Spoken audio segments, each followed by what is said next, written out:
Hey, folks, and welcome to the show. Joining me is our co-host Pat. Pat, how you doing today? Great. It's great to be doing a show. Our what? Freaking every 5 months we do a we do a Well, classless characters. Yeah. we Uh, it's kind of set ourselves up on a monthly schedule, and then we stuck to that. I think for 1 month, and then we took an extended break. So hopefully we can get back on track, starting with this week's episode. So we're yeah. talking tonight about railroading versus just making everything up as you go along. And before we set this up, I think I might as well play our disclaimer, huh? I think we need it. This one. Yeah. Oh, yeah. Role playing games are conducted in a near infinite number of fictional genres, atmospheres, and narrative tones. Even if the game that you are running or playing has exactly the same genre and tone as some other game, its game master and players are different, and so its outcomes will be different. In RPGs, there are no universally correct solutions or even questions, because so much depends on any given group's approach and chemistry. Consideration of nuance is required. However, this is something the human species, the internet, and the hosts of this program frequently cannot achieve, despite their best efforts. Please forgive them all, and keep this in mind as you watch. All right. So let's, I guess, first of all, set up the sort of the context for this conversation. And this was like an exchange on Twitter that I think both you and I did participate in. And somebody, I don't remember who it was, I'm not going to be coy, said something to the effect of either you're railroading or you're just kind of making everything up as you go along. Um, am I remembering that the gist of that You're conversation you're correctly? remembering it correctly. Yes. Yes. And I have opinions on this, right? So, and I You think have this is thoughts. You have I have thoughts. thoughts. I have friggin' notes, okay?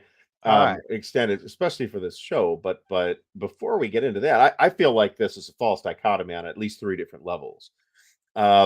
So, give us some additional context on No, the I want to additional. Is there additional context in that conversation that maybe I missed?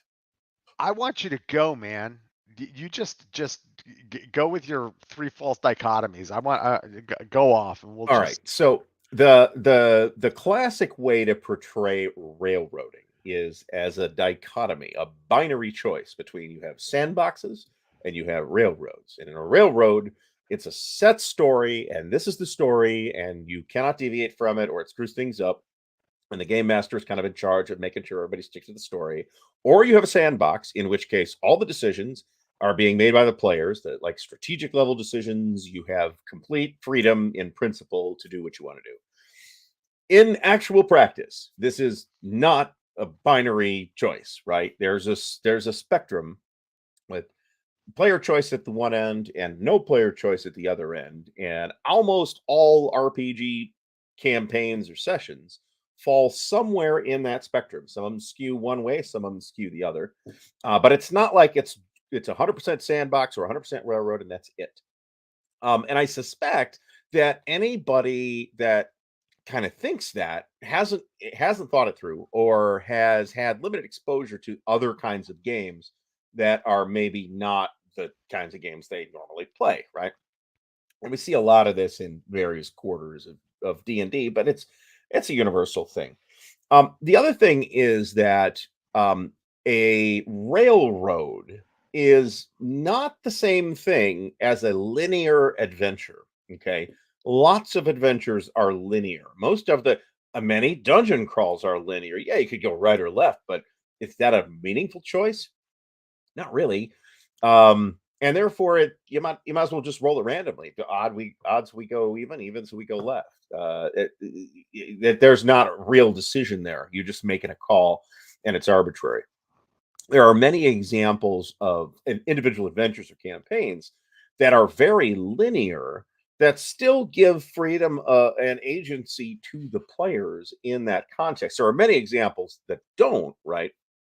So that's kind of an independent variable. That linearity is kind of independent of whether it's a railroad or not. Railroad implies that there's this is just the way it is, and you basically have no agency whatsoever, except sort of a tactical level where, okay, we're in a combat now. I can decide to, sword fight with the guy or swing from the chandelier or, whatever. But those aren't necessarily meaningful decisions either, unless it's a combat oriented game or a very tactical game, in which case maybe that's important and maybe that's fun. But this is like, it's not the same thing. I could think of a great example that unfortunately I think a lot of people aren't particularly familiar with. And it's a Call of Cthulhu adventure, which are infamous, by the way, for being linear. They're very frequently very linear. And this is not an exception, called Grace Under Pressure. This was published in early 90s, I think, from Pagan Publishing. Okay. And it is both. You players have complete freedom to do what they want to do. There's like a task list. Okay, here's what you got to get done. But beyond that, you can do them in any order you want. You can freewheel and horse around or whatever, and it's not going to affect the events of the adventure either way. And it is also strictly linear. This happens, then this happens, then this happens, then this happens until spoiler alert, Cthulhu comes up and eats the fucking subject. Whatever. So So I agree with you. So depending on what kind of game you're playing, what kind of campaign the game master's running, the personalities of the players at the table, all sorts of things, right? I agree with you 100%. I think it's a BS false dichotomy. Usually speaking, I know there is such a thing as railroading, and we'll talk about it. sure there is. And there is such a time for truly just making, like you said, making shit up. But it's, generally speaking, we're talking about a spectrum. So let's go with your Call of Cthulhu example. I was talking to somebody about this just the other day. I was on my soapbox about it. So a classic adventure for people who've regularly played or certainly game mastered Call of Cthulhu is Mask of Nyarlathotep. Mm-hmm. Okay. And Mask of Nyarlathotep is very much, I played it as a player a billion years ago.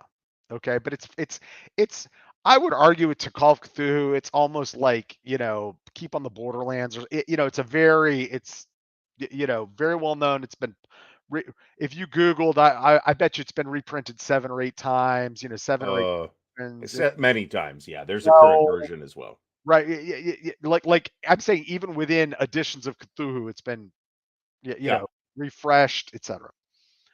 And it's a typical Call of Cthulhu structure, right? You start in like New York, and within New York, like you said, there are clues, things are happening, whatever. It's kind of sandboxy within that playground. But the campaign arc, because it's really a series of sandboxes.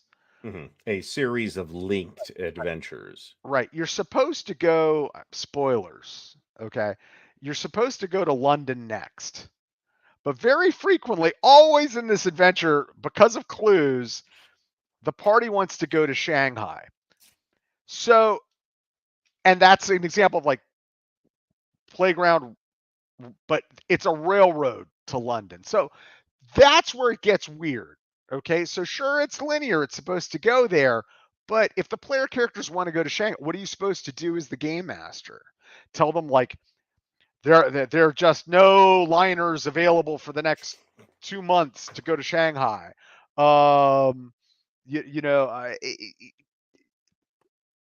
So as a sideline, like a critique chaosium, here comes a critique chaosium. I would argue that 30 years after you originally published an adventure, given that this happens all the time, it's very easy to like have the New York section be there. And when you get to the very end, right, there's a page that says after New York, and it might discuss courses of action if the players decide not to go to London next, like how you might handle it. If they're dead set on going to Shanghai instead of London, here's how you might handle things. You follow I'm saying, like some advice and stuff like that, rather than republish it for year 35 with choo choo, the railroad goes to London despite what the party decides to do. And I think that the latest edition, the 7th edition Masks of Nyarlathotep, which is the big slipcase set. That Yeah. does not have that kind of advice. No, in it. no. That's Right, unfortunate because it right. really should. Because this is like a classic problem that has been pointed out. I'm not spoiling anything by saying here. There's locations and things happen in the locations, and there is a specific order in which the locations are supposed to be visited. Okay, and this is like a classic problem that's been pointed out literally since day one. But this highlights another feature here in that, and there's some wiggle room here based on the genre and theme and all that other stuff. Railroad adventure is not necessarily a big negative, and one might argue, in fact, that in Call of Cthulhu specifically, based on the genre and the theme and the way that the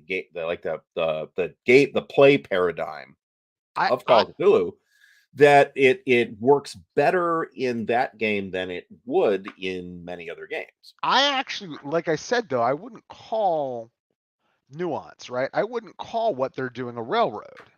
You can resolve New York however you want. You know what I mean? That's There's no true. like resolve it whatever. It's the interconnections that can in their module.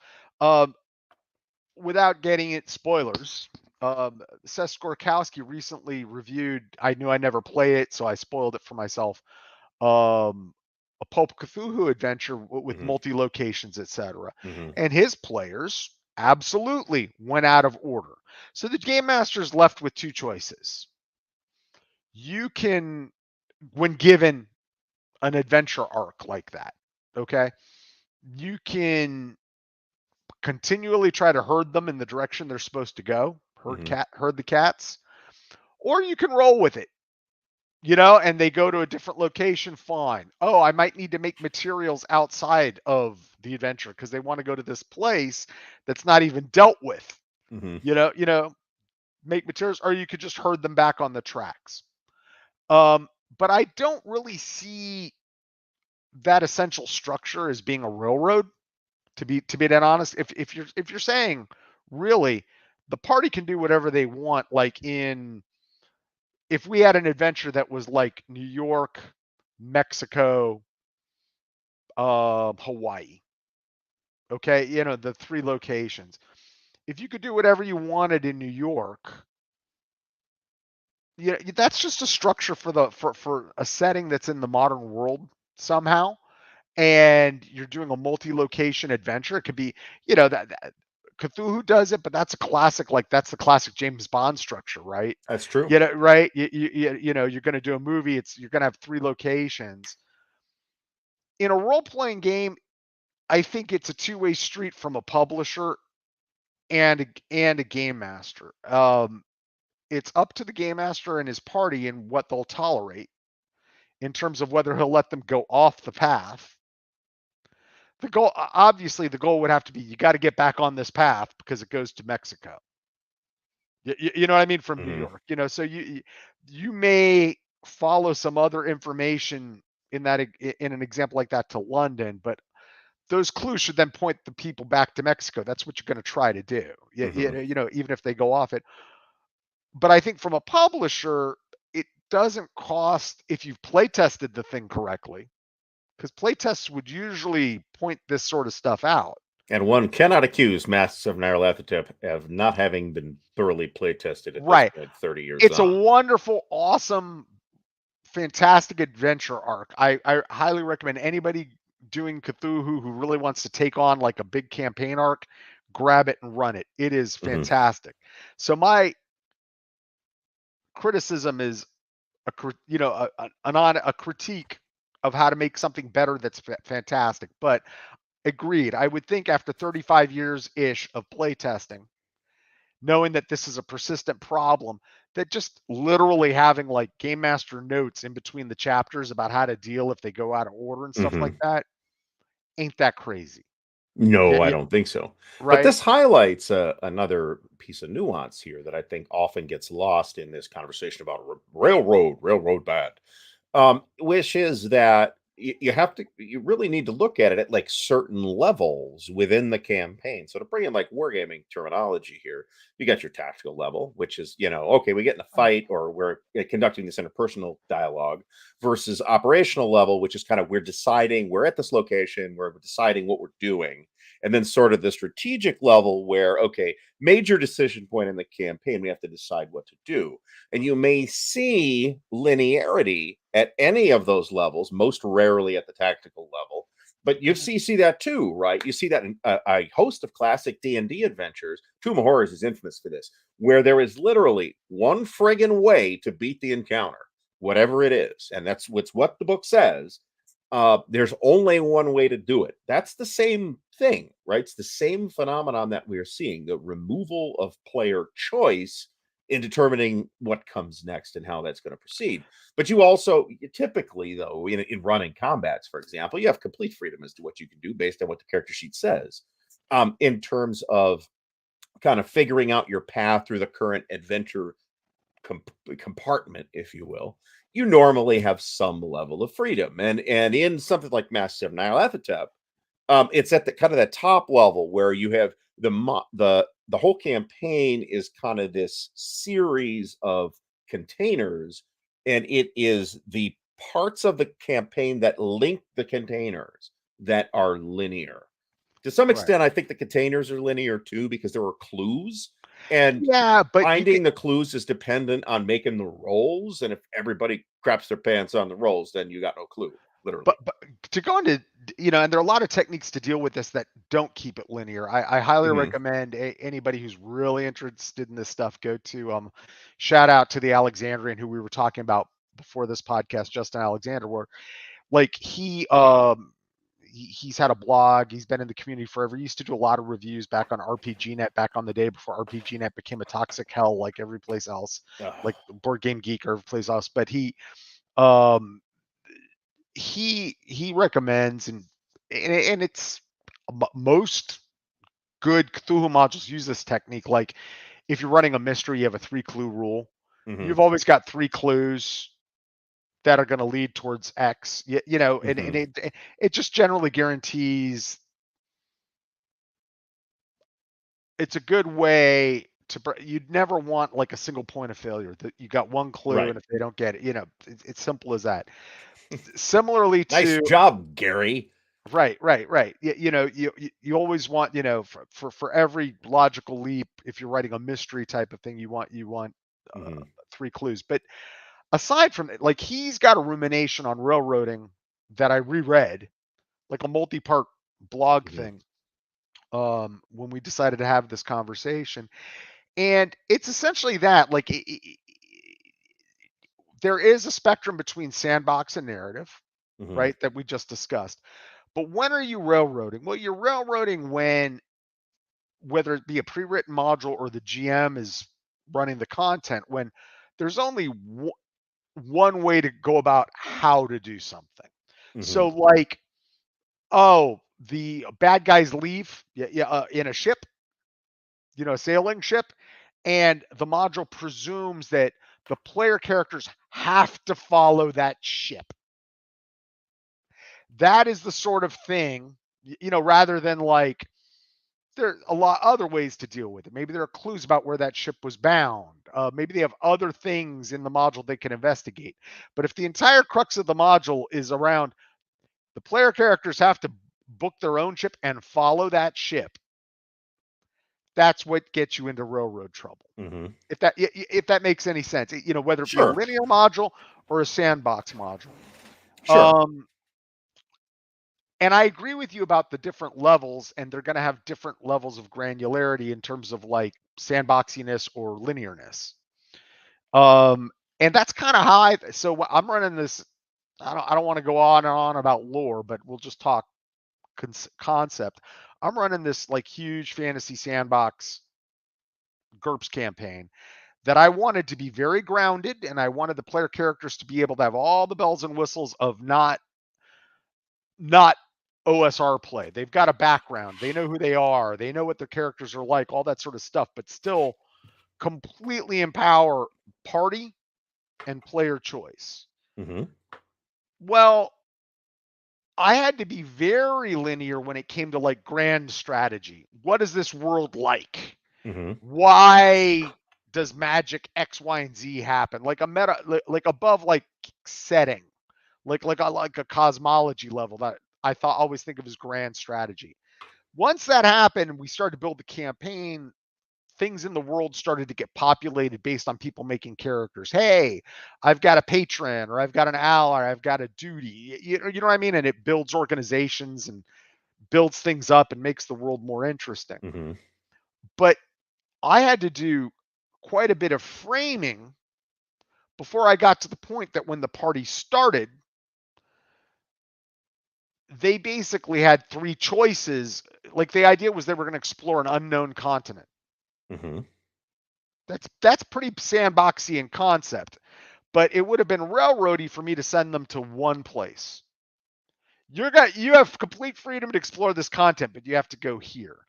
What I did was give them a situation where there were like leads to 4 completely different locations on the continent. So, but going along with that, I didn't prepare content for the 4 locations. I had framed what the content would be like, things I would have to make later. You know what I mean? But they had the agency in that case, which I think is what we're talking about, like making the choice of what's going to be happening here, the sandbox side, to choose this place.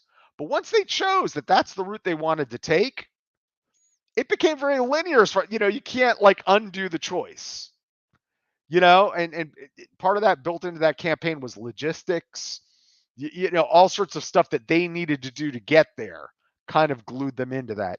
And then I agree with you. Then you have like an operational level, which is like, all right, then they get there. For me, operational is this local campaign world, wherever they're going in a sandbox. And then the tactical is the tactical. It could be combat, it could be 6 mile by 6 mile exploration or whatever. But in that campaign I just described, to your point, it's a sandbox, but there's a lot of linearity in there. The player characters decided they were invited to go visit a local ruler. They were presented with an invitation. When they made that choice and they got there, in the campaign, they could have absolutely decided to they arrived in this town, in this large town, and they were told, hey, the king's going to have an audience with you tomorrow. You're not prisoners. Here's a lovely villa, but you need to stay here tonight. We don't want you wandering around. In different styles of campaign, right? In my campaign, the player characters could have absolutely gotten up to shenanigans. It's their choice. They could have gone out at night and dealt with the repercussions and the consequences. Also, I had a lot of content written up about what was going to happen at this audience and stuff like that, but to try to veer more towards agency rather than linearity, my metric was they're going to be at these events, and this is what these different factions and the ruler want out of the encounter. But it's not necessarily what's going to come out of the encounter. That's up to the players. I want to have an encounter because the ruler is like, in his mind, he's like, I have a trade relationship that I don't see as being very equal with another group. So I want to use these guys as leverage, start trading with them. That's what I want to get out of it. But what I also need is, I don't want these guys trading with either my vassals or people who might challenge me in my area. I want exclusive trade rights in this area here with me. It will give me power. But that's not predetermined. Right. That's not making a railroad. However, this highlights another important piece of nuance when we're talking about railroading versus you're either railroading or you're just making everything up. Which is, if you have a developed setting, okay, whether that's something you came up with, your setting, or I'm running Harn, right, which is well developed enough that you, the game master, are kind of running the setting, and that's your character, right? That means, yeah, you're kind of making things up at the level of, okay, well, here's what would happen logically in the the world that lives in my head. But it's an And extremely informed. my how I would interpret Harn, for example, might be different from you, how you would interpret Sure. Harn, but you still have like this living, whatever setting it is, could be Forgotten Realms, which is, but it's going to be a well developed setting, right? That's developed in advance as opposed to just winging everything. So in my example I gave, which that trade thing I gave it for a reason. I fully anticipated, based on like the personality of the party and the personality of the players, and how they play their characters, that they were going to play it safe. They were going to follow the rules. They wanted something out of it. They weren't going to get up to shenanigans, but they could have. Okay. So they could have part is the making shit up. Okay. But to your point, because there's a setting, if I have to make stuff up, it's an informed choice. Right. You're able to contextualize the thing Right. that you just decided. You're able to decide rather than necessarily relying entirely on improvisation. Right. Like literally making everything up, right? Or making up the NPC or the local authorities' reaction. I know what their perspective on things are, because you put thought into it. So it comes back to prep and like you said, setting, and that gets into another.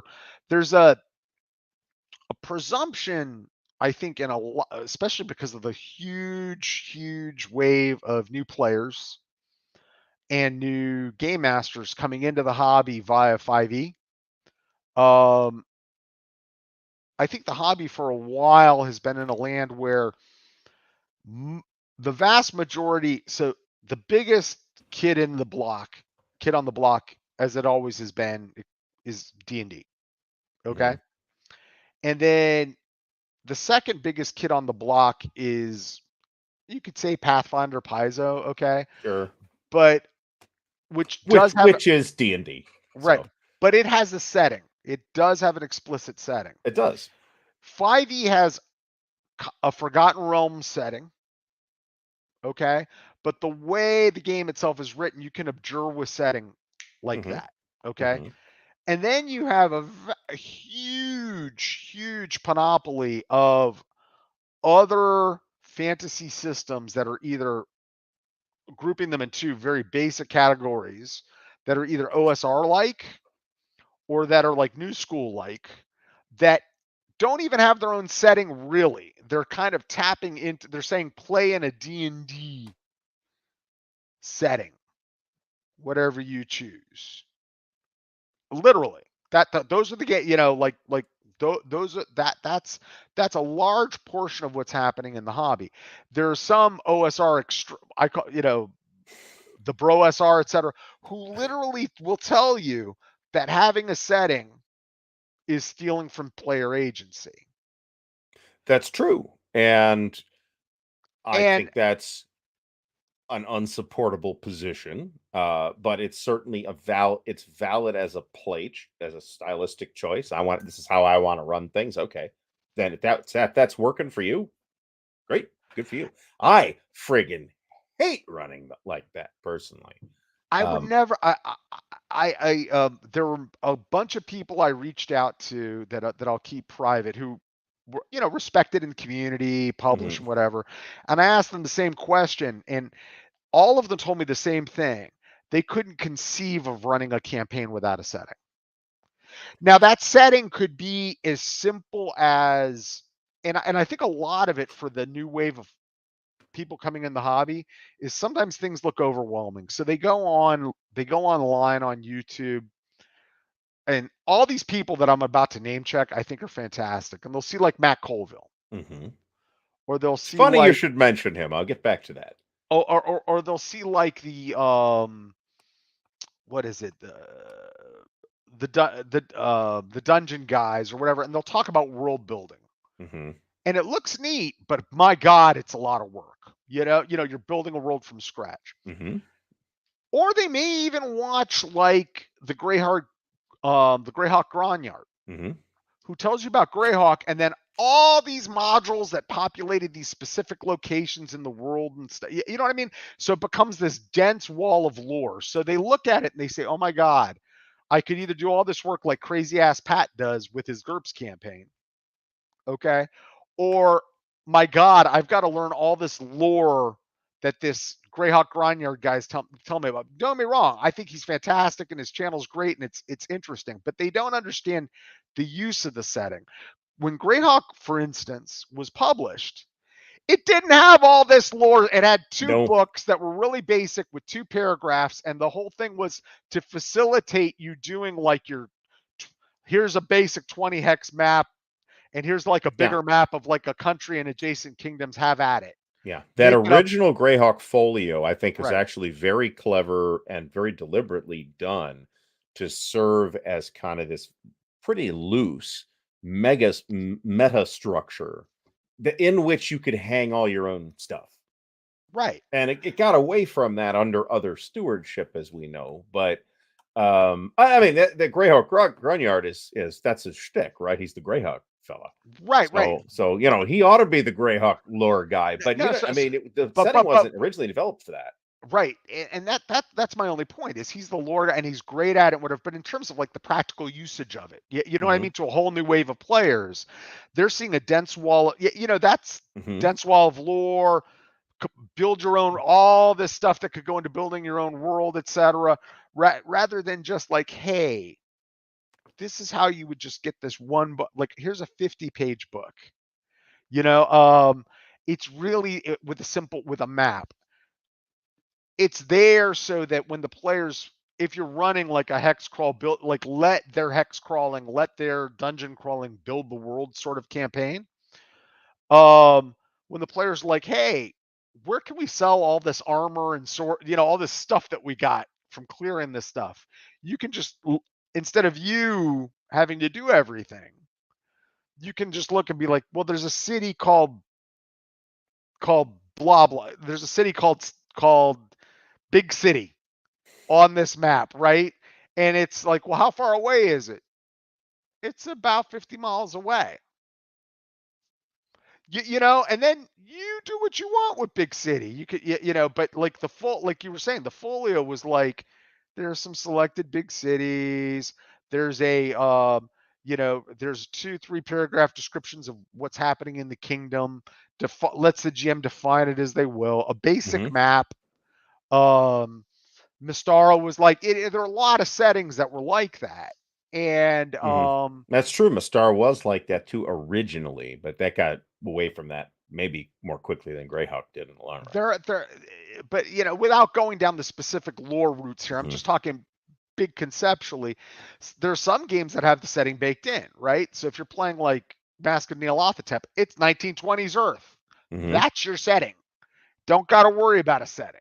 Where, if I'm in, real world is the deal. If you're in Ithaca and you needed to go to like Ithaca, New York, and you were like, hey, we need to find like an absolute expert on, Greek mythology, etc. Right? Well, then you're going to look for like big universities that are around Ithaca, New York, right? At the time.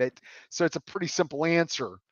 Lore wise. So your answer will probably be like, we got to go to New York, we're going to go to Columbia, and talk to Professor O'Malley, which you improvised because you didn't have a professor but you knew certainly that New York was a logical choice within that setting to say that's the place you would go to find an expert on ancient Greek language and mythology and occult writings. Right? Whereas if you're playing in a fantasy campaign, you need those kind of answers. It's good to have a gazetteer for some sort of phony setting, that's going to just help you out a little bit. Anyway, but I just think we've got a new generation that doesn't get setting, if that makes any sense. I don't know that that's a new generation so much, but it's certainly become kind of a recurring conversational thread since the rise of the OSR. I mean, certainly there were people before we had an OSR. There were people that were running this way, where they were just like, okay, well, make your D&D characters, and here's the fighter, here's the magic user, here's the cleric, blah blah blah blah blah. What are you priest of? Okay, that's cool, and you just literally make everything else up as you go, and that's cool. Fine. I'm not. I'm If not that works talking, for everybody, right. cool. I'm not even talking right now about the people I see out there who are like, I'm gonna run a I want to run a campaign without a setting. I just want to do an endless dungeon crawl. Don't care about that stuff. We're interested in the micro combat tactics and getting stuff and winning, and that's what we want to do here. That's cool. I'm not dissing their style of play. What I'm talking about is people who are trying to run campaigns. They think they're going to run an emergent world. You know what I mean? From a hex crawl. And then they run into all sorts of problems when they're trying to do that because nobody's talking about setting, talking about how to integrate a setting with that, talking about how it can lighten your load, etc. All that sort of stuff. So people who are that's another thing. Like if you're talking about like the Bro SR, if you're saying that's the end of it, like even come up with like a scintilla of character backstory is like wrong. Play how you want. Well, But that's the thoughtless dichotomy that we were presented with in that statement, right? Is that either you are doing that or you are running a railroad, and that's obvious nonsense. I mean, I would of course encourage people to, if whatever setting they're running, usually we're talking about a published setting, to use what you want and discard what you don't. If you love you love the Red Wizards of Thay book in the Forgotten Realms, but you just don't like anything else, shit, just use that and make everything else up as you go along. You can totally do that, but you got something to start with, right? I mean, you got this location that's got this detail, and you've got it's something. I never like to run, although improvisation is obviously an essential game master skill, right?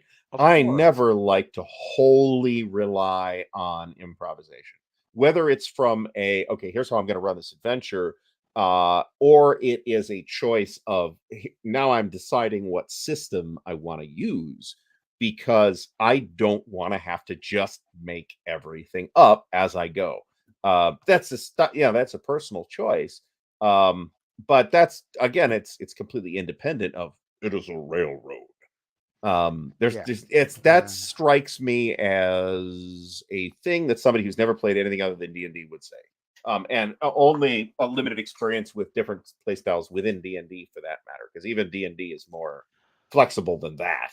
And I think anybody that's been around for a long period of time that's thought about it understands that. Now, you also mentioned, and I think we do have. I'm gonna call out Matt Colville here. So you've seen, and I assume that everybody watching has seen, because it's got like over 1 million views, his Railroad versus Sandbox video, which is a masterfully done illustration. It's a great video. I've watched it probably 4 or 5 times. It's a masterfully done illustration of the differences between sandboxes and railroads, but it also helps to reinforce that false dichotomy of this is a binary choice, because he's really only highlighting the extremes, right? Not the extremes, but the middle. We'll call it the middle extremes. One of his examples is firmly a sandbox, and one of his examples is firmly a railroad.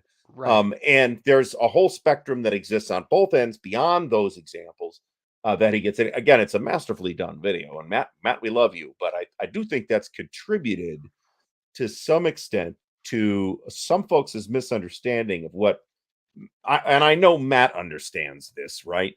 Because he's been doing this forever and he has given it much deep thought. But I do think it has given the people who watched that superficially and came away with the message that it's either sandbox or railroad, and that's it.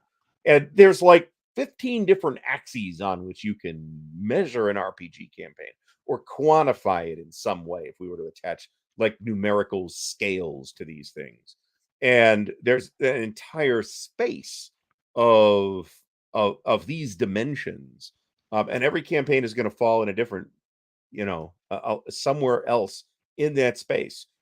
A traveler campaign that I would run would fall in a different space than the GURPS campaigns that you're running right now, just because of the nature of a whole bunch of things, including my style and your style versus the system I've chosen versus the system you've chosen versus I'm running, theoretically running out of a published setting where you have designed your own setting to suit the specific needs that you want to establish for the campaign that you're running, right? It's funny you mentioned Traveler. Traveler really enables its sandbox play by having such a developed setting.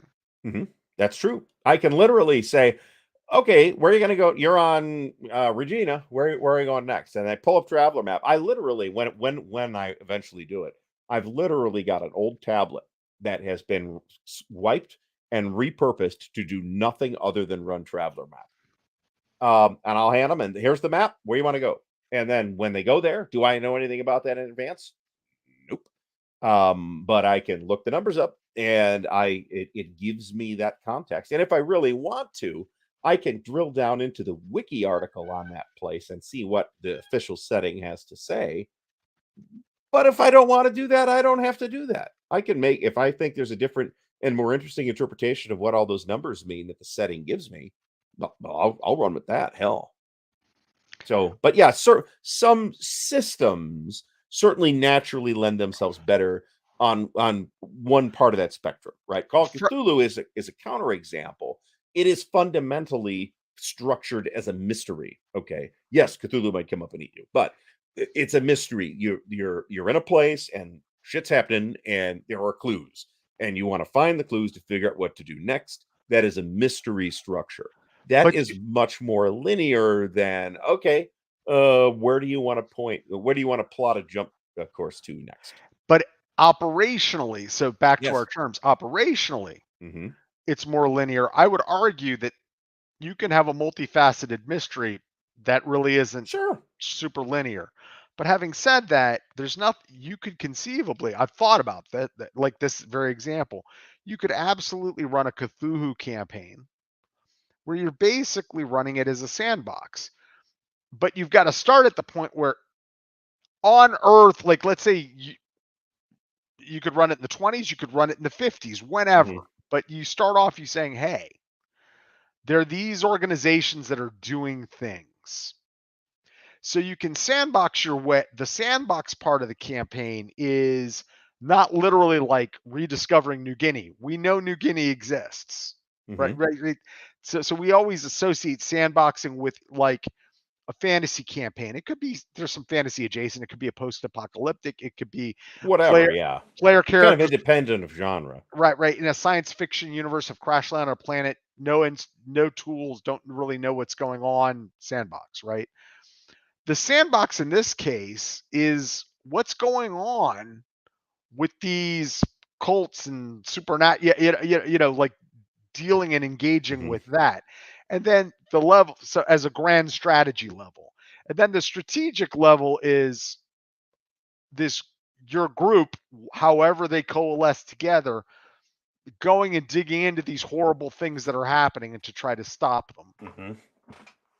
Another two, there's a sort of the matter of how you structure. I won't call it an adventure because it may be an adventure, and it may be a discrete adventure, and it may just be this is what's going on in your campaign right now.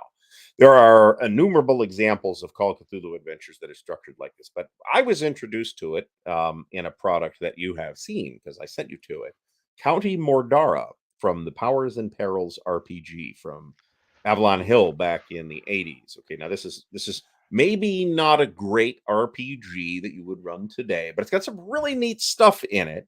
And one of the neat things is the way the adventure is set up. This is the adventure that comes in the box. And you sort of have, okay, here's this County Mordara, and here's some personalities, and here's some like little sites that are going on. It's a cult over here, an evil wizard over here, blah, blah, blah, blah, blah. And then you, as the referee, as the players, you go do whatever you want in that setting. But at the end, there's a timeline, and it's not a past timeline. It's a future timeline. And it is what will happen if the player characters do not change that course of events somehow. And it's actually a really well done and a really good way to present that information, right? Cthulhu adventures have not traditionally presented it in that way, but a lot of them are structured that way, where well, this is going to happen on day 3, regardless of what you did to stop it. There's a ticking clock, right? Yeah. Right. And not just that, like there are people out there waiting to act, and these are the things that they are doing. Is that a On a timeline. railroad? No, because so someone, I just glanced at the comments for a second. Someone's like, what is a railroad? Is not giving the players any choice in what they're going to do next. Yes, I concur with that definition. It's as simple as, it's not even, it's different from, like, if we spent 45 minutes doing anything, it's like there's a narrative style and a sandbox style and etc. But railroading is specifically that problem. Like, all right, New York's over, but the players want to go to Shanghai. right. A railroad they're is supposed like, to go to London next. right. So railroading is like, you go to the Cunard lines and they tell you there are no ships sailing for Shanghai for the next 3 months. There's a plague. Jeff Baylor has a solution to this problem. Right. That is railroading. As the game master, though, I mean, you got to be able to deal with this, right? And optimally, you can deal with it in a way that feels to the players that it's organic, that they don't feel like their agency was removed, that they didn't. They made the choice. They made the choice.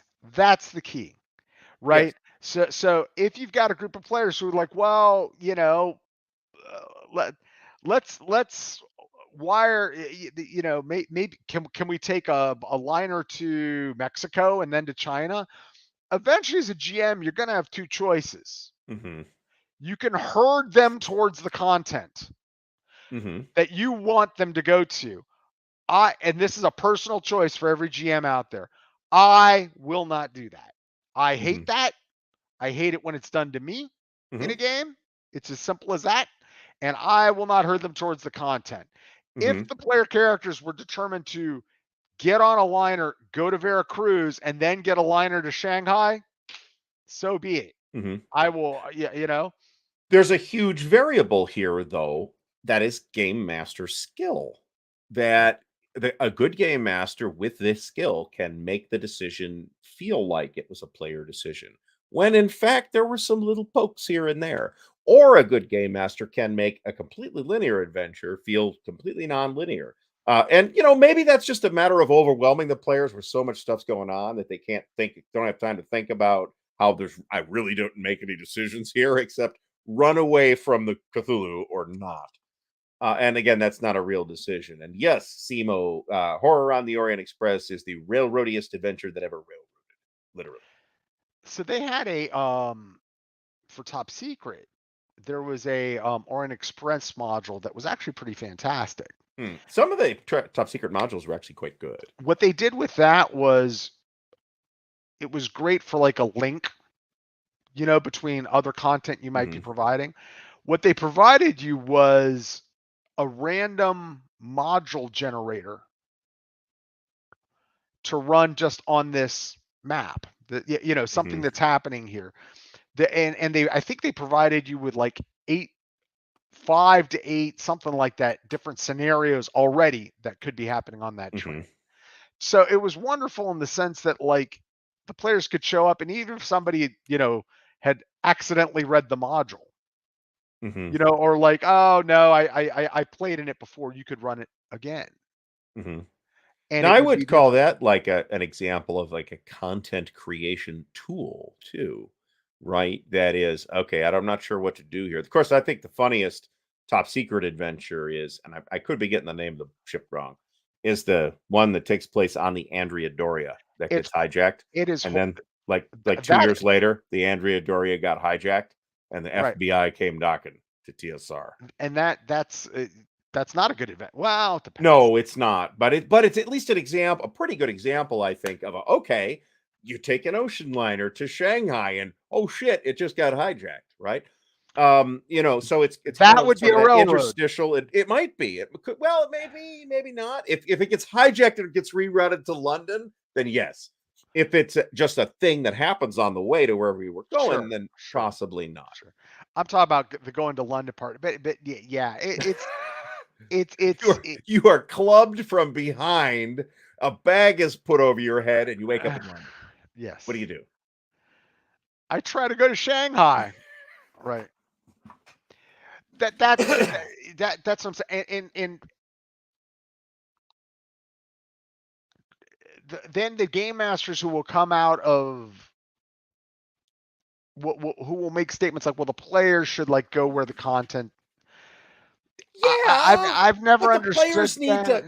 it does well, that's true, and that's great when they do that, but the players have to feel like they're driving the gameplay there, right? And not that that is their only choice, and ergo they have no choice, right? The feeling of player agency is more important than actual player agency, right? And again, the variables of GM skill and adventure writing too, right? Some adventures give you more and better tools for directing the flow of play I have as the game master than other adventures. I have seen parties and players in campaigns. So collectively and the individual players, in my experience, will live with incapacitation, bad things happening, etc., if it's a result of their choice. Sure. It's much more difficult to sell them on that when they didn't have a choice. And this is what I mean about, and I think it's not just another factor that goes into the conversation. I just thought of an amazing way to railroad the players to London, by the way. Oh, but please continue. No. Beside the wave of players coming in from, I think that's also a misnomer. What we also have is a lot of people getting into TTRPGs after spending a lot of their time playing computer RPGs or computer open world games, or watching things like Critical Role and a well, number of other leaving that aside, that's a route that's about 5e. But I'm saying but it's only showing them like one way to do this, right? Right. Their way of doing this, and their way is, and that they know this. The Critical Role people know that their way of playing D&D or whatever is not the only way. But you can easily watch their thousands of hours of material and come away with the impression that, okay, this is how this is done. Right. But back to the one, it's like, most of it's fully acceptable, like in a Bethesda game, to basically get railroaded. And so if I'm but like, Bethesda always lets, well, I don't know about always, but usually lets you just ignore the railroad too and go kill bandits. So maybe, all the ones I've played have had that freedom. I haven't played them all though. So yeah, I'm just saying it's you're dealing with I don't want to go, but I'm just saying it sets different expectations. I need to spend more time thinking about the CRPG thing, in terms of as an it's not even entry, it's just your primary way of engaging with this kind of thing before you get to a table. And so if you're a GM, it creates a thought process that you're trying to like set up something that's more like a computer-based encounter, when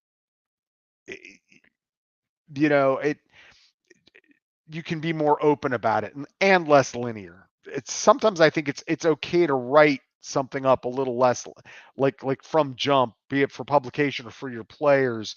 If you find that successively there's only one right way to do this, or everything here falls apart, you're probably on the wrong track as you're creating your own content for the players.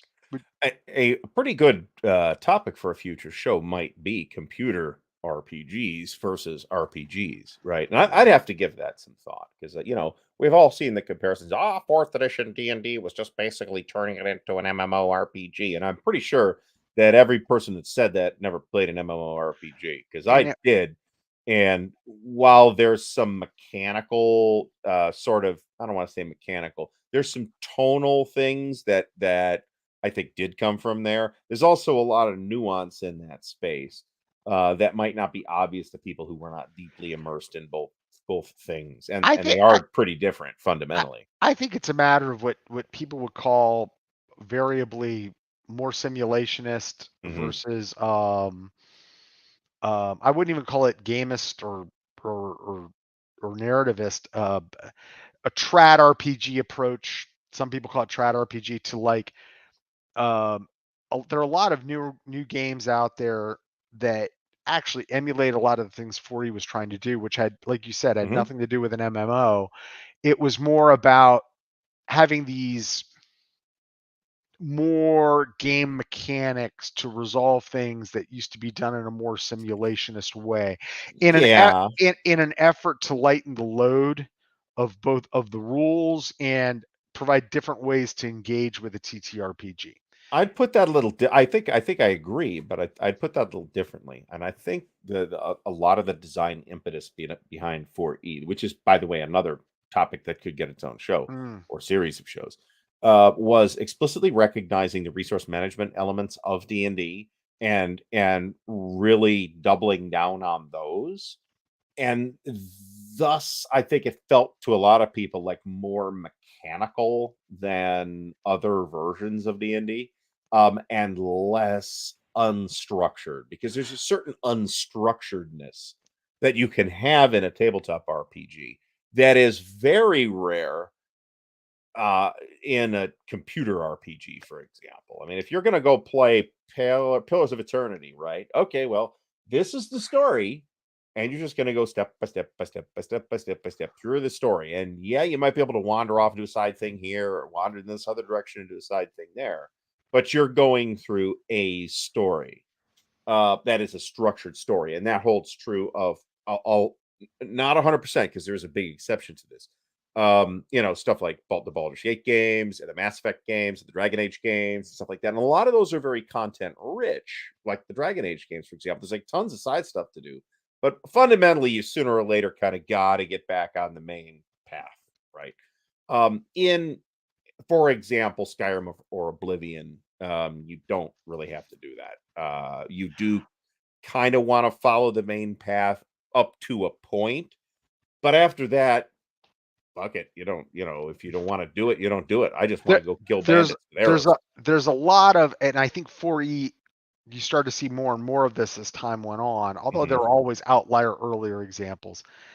4E opened the way to a lot of games that I don't like personally in my TTRPG palette. I don't enjoy, as we all know that I love war games. Like, we don't need to have that conversation, okay? But I don't, and what I don't enjoy in my personally, in my TTRPG experience, is a lot of abstracted mechanics, all the things that you would associate, with different types of war games. I'm not a big fan of, like PBTA type of stuff, like rubs me completely the wrong way. So I know where you're coming from on here, but I'm going to try and pin you down, because as well, I think it throws a lot of work on the game master and very little work on the players. So, like Blades in the Dark being a good example, the game master basically has to plan a heist. Not to detail every time, and then the players get to like, well, how do these meta tools to get around these problems? And so, first of all, the use of the meta tools, that's what I'm talking about. Like those sort of things turn me off in my role playing. Stuff I would associate with wargaming. Also, while it happens in TTRPGs based on my more simulationist bones, I don't enjoy them because I can get into combat. That's not, combat can be cool, combat can be interesting, whatever, but it's not like every encounter is about the combat. Right. I guess for some people, and D&D 4th edition was actually really good at like doing combat. I don't necessarily want to use the word tactically, but a very tactical feeling, very detailed combat model, right?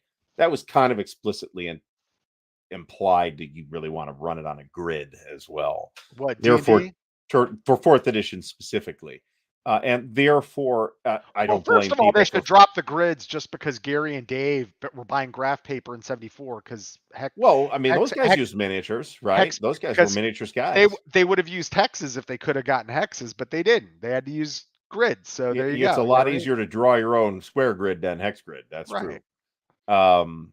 But I'm not a big fan of doing RPGs on a grid with miniatures either. I'd rather theater of the mind it and maybe do sketches insofar as that becomes necessary. You're playing in a campaign I do right now. I'm doing right now. I mean, you see how I mean there's a time and place, for like, hey, combat like that. But I always have like it just suits the virtual tabletop aspect Hmm. of it, where I've like got a blank hex map, Hmm. and I can at least like give people an idea of rough distances and stuff like that. And approach it from Yeah, there. but GURPS But also gives you, the referee, pretty much complete control over what level of detail and tactical, stuff you want to get into, right? You want to do a very simple GURPS light level combat model. Boom, it's right there. You want to get into, bullet blow through and knockback and all that other stuff. It's in there if you want to use it. You want to use the grid, it's in there. You don't want to use the grid, just make the rolls to see if you hit and then what do damage. what I've found, and it's very system specific here, so we're segueing. This is not a system universal comment, Right. but specifically with GURPS, what I've found is like I kind of always want a whiteboard at the very least on a grid, on a hex grid, Mhm. because stuff like distances and stuff like that can become very inconsistent in a Mhm. theater of mind. You know what I mean? Like how far away they are, and the modifiers matter. Yeah. And so like literally we could get through a round or two, and I end up changing, or you've recorded wrong. Like I'm assuming, all my players are completely honest. They are. You know what I mean? But like distances will get messed up. So I'm like, if it's combat, it's life or death, or incapacitation. So I'm at least cool with, and I took the same approach in like we haven't done combat really in this campaign yet, but you saw in Traveler, it like I think everybody needs some sort of very basic overlay for that, but I don't need a map for everything, Mhm. and I don't need a map for the way I run most stuff is like if the characters want to fight all the darn time, we'll fight all the darn time. But Mhm. you could easily probably play in one of my campaigns or mod without a forced combat. Yeah, Mhm. like there could be like no combat whatsoever. Right. I mean, we have played, I think we're coming up on our 5th session now, if I'm not mistaken. 4th session? We lost count. I'm Okay. pretty sure it's 4, but I'm sure like I think it's 5 actually. Gordon But in any Gordon case, there's Gordon the Gordon closest will thing. really re-explain to me This how it's really 5, and I'm this is true. miscounting. But what Well, in any case, there's been one sort of combat where we rolled initiative and it just turned into some very light duty grappling so far. So, there's plenty of room for people who want to run different kinds of games. right. I guess I'll come back to that right at the end. It's like if you're running a campaign style and it works for you, where you're just kind of, okay, I'm making it up and I got some random tables and I started with a hex map. And as we go into the hex, I will literally write down what's in that hex, and I'm not doing any work in advance. There is zero prep other than these stack of tables I have to kind of help me randomly roll stuff. It's a very OSR way to do things.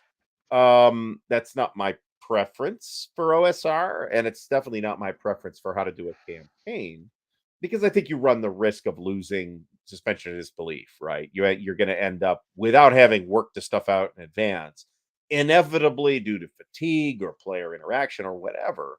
You're going to end up with stuff that is inconsistent or doesn't make sense, and I think that can erode the player's ability to suspend disbelief in your notional setting that you haven't developed. I agree. I think there's a million ways to also to use random tables, right? So I found a lot of inexperienced GMs out there treat every random encounter table, regardless of the tone or type or whatever campaign they're running, they get in trouble. They treat them like they're wandering monster tables Mm-hmm. in a D&D campaign. Mm-hmm. So in the in my sandbox campaign, I have a random that, speaking of power and perils, I at least stole the style of how I Mm-hmm. do my tables from that. Excellent encounter system. One of the best right. encounter systems I've ever seen in that game.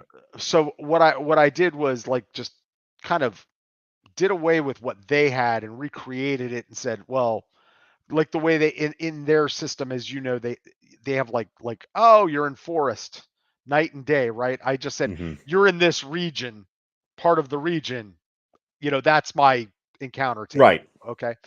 And in my fantasy campaign, I imported the idea of from stolen from Traveler and science fiction, really, of sophonts. So I've got so what Powers and Perils called, so I've got a section where I roll to see if there's an encounter. And there's going to be 3 choices, day or night, with different numbers, right? You're going to get animal, what I call sophont, or no encounter. And the animal encounter includes, so you got sapient and GURPS, and what I call sentient but not sophont. Sentient, not sophont could be like feral apes. You know what I mean? They're smart. They're gonna, there's more going on. For me, my definition of sophont in my campaign is able to express culture. If that makes any sense. But but the right. You all right there, guy? Oh yeah, we're good. All right.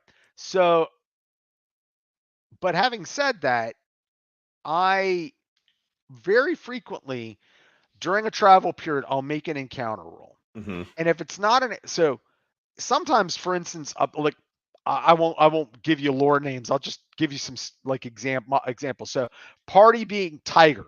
Let's say I rolled tiger. The tiger might stalk them. So they might not have the encounter right away. The tiger might examine the party for a while before looking for somebody, or an opportune time to get a vulnerable person. Doesn't mean, rolling tiger doesn't mean you fight the tiger right then and there. Right. That is a dumb idea inherited from D&D. Right. And not all D&D encounter tables are like that either, to be honest. But I think that is where the impression comes along. Oh, here's an ogre wandering down the road. Exploring this unknown continent, I would say like 2/3 of their sophont encounters have been encounters where the other group avoided contact. I don't know who those people are. I don't, that could be dangerous. So an encounter happened and they successfully made a stealth roll and the party was not able to, outside of their knowledge, make a perception roll.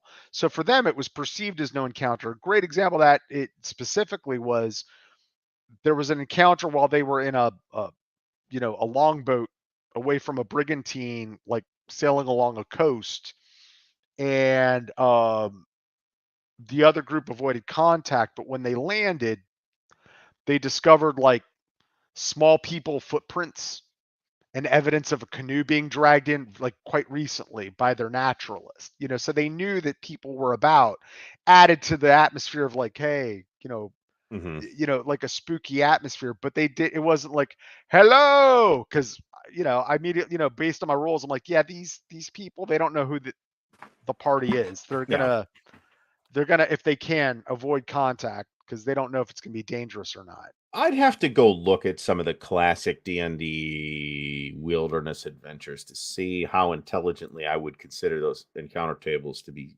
done nowadays. Certainly from memory, it was indeed a wandering monster encounter table. All right, 10 goblins jump at you or whatever. Powers and Perils, which is why I recommended that, and Harn actually does a really good job with encounters as well, but they're so narrowly focused on Harn as a setting that it's hard to employ elsewhere without just like redoing them. Where there's an encounter, there's a chance of no encounter, and there's a chance of encounter, but the encounter might be some pilgrims wandering down the road, or a traveling merchant, or a nearby farmer whose farm is burning and they're running around trying to get help, or whatever, right? Rather than ogres or goblins or green dragon or whatever random critter might show up on the random monster list. I'd be curious to see how this was done in Keep on the Borderlands specifically, because that's kind of the prototypical adventure of that type for a lot of people. when we get offline, I will actually send you the Excel thing I used, because it's columns and whatnot, to make my Powers and Perils inspired. Mm-hmm. So all I did was just take their their method of like, hey, so their method for things was like, hey, you're going to roll percentage there's a day and night chart for like jungle or forest or whatever in their world. With a million different environment Right, types. Right. And they had a table where you would roll percentage dice and lower from, depending on what environment you were in, like 0, 1 to 15 might be like an animal encounter. Mm-hmm. And usually a smaller chance in there, if you were in wilder places, would be humans. And that's what they called it. Their world, right? Humans. And then everything else was like no encounter. And it would be slightly enhanced for the animals and slightly reduced for the humans at night. And it was like forest day, forest night, plains day, plains night, jungle, swamp, repeat. Yeah. But as I recall, there's like, okay, here's the city encounter. Right. Here's like on the road encounter. City environments, the rural area right. encounter. So you have a lot of different tools for depending on exactly where you were. Early on, when I was running my campaign and the players had just arrived in this unknown continent, it was a jungly, they're in a jungly, swampy, that's the environment, which I love just purely because it's not Plains of Europe, pseudo medieval stuff. It's different, it feels different. It feels neat to engage with. So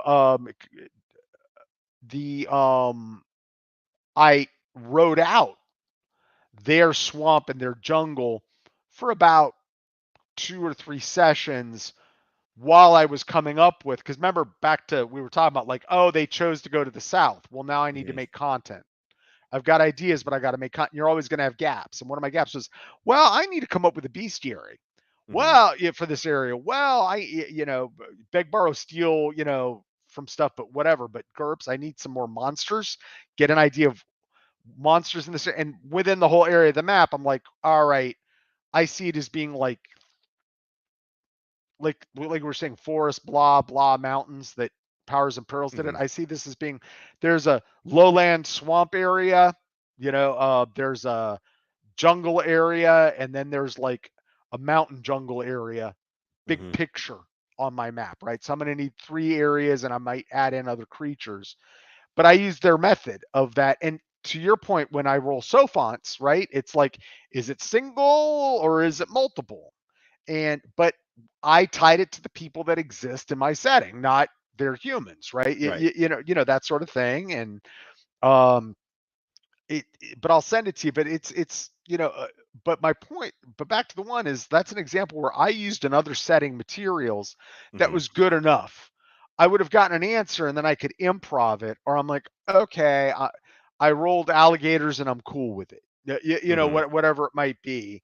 And then later on, I was able to make my own materials, but I enjoyed their method of doing it, and it, to the point where I kept the structure of their charts.